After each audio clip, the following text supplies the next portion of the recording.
Ұлттық нақышқа толы көрме, жемістерге толы жәрменке. Алматының Абай алаңында 3 күн бойына Тәжікстан халқының бағалы бұйымдары тұрғындар назарына ұсынылды.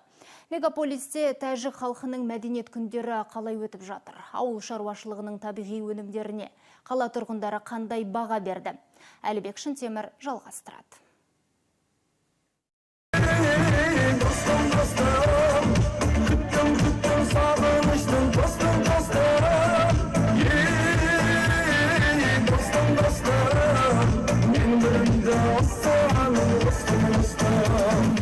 Достықты тәуетіп, Қазақстан мен Тәжікстанның экономикалық байланысын жаңа белеске шығарсақ деген екі елдің президентінің мақсаты жүзеге асып жатқандай. Оған Алматыдағы Тәжікстан мәдениеті күніне орай өткен жәрменке де дәлел болды. Ауыл шаруашылық өнімдерінің жүздеген түрі қойылған іс-шараға қала басшылығы қолдау білдірген.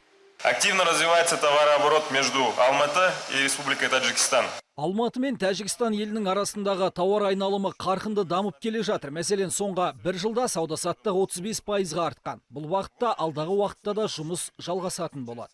Жәрменкеде жиі көзге түскен жемістерден бөлек тәжік халқының құнды бұйымдары мен қолөнер қалың жұрттың назарына ұсынылды. Сонымен қатар, халықаралық көрмеде көрермен көзайымына айналған қыш ыдыстарды да бұл жерден көруге болады. Мне очень нравится скульптура Абая. Маған Абай алаңындағы Абай ескерткіші қатты ұнады. Бізді қала жұрты өте жылы қарсы алды. Біз Тәжікстанның мәдениет күніне орай Алматыға ең құнды бұйымдарымызды жәрменкеге алып келдік. Жәрменкеде жергілікті жұрттың жадында қалған тағы бір көрме бұл тәжік халқының ұлттық киімдері.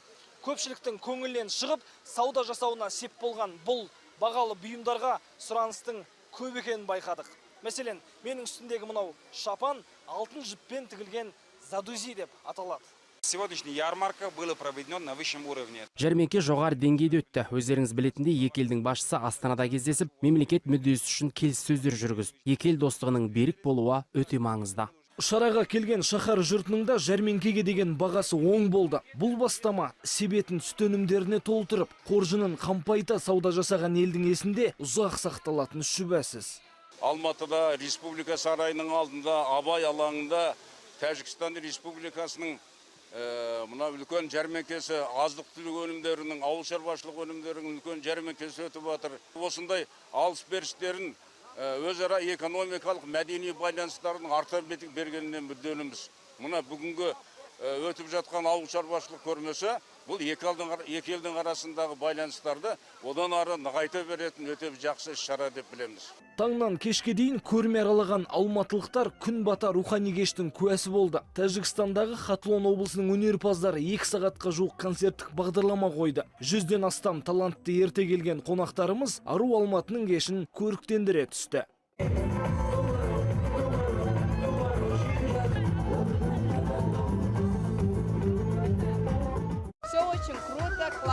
Міне қазір керемет концерт өтіп жатыр. Алматы жұрты өте көңілді. Жиі келіп тұрыңыздар, тәжік халқына рахмет. 26 тамызда ресми ашылуы болған Тәжікстан халқының мәдениет күндері Алматыда ертеңге дейін тойланады. Халықаралық дәрежедегі этномәдени шаралар Астана мен Шымкент қалаларында да өтіп жатыр. Әлібек Шынтемір, Сағынтай Мұңайтпасов, Әрсен Сандыбаев, Алматы телеарнасы.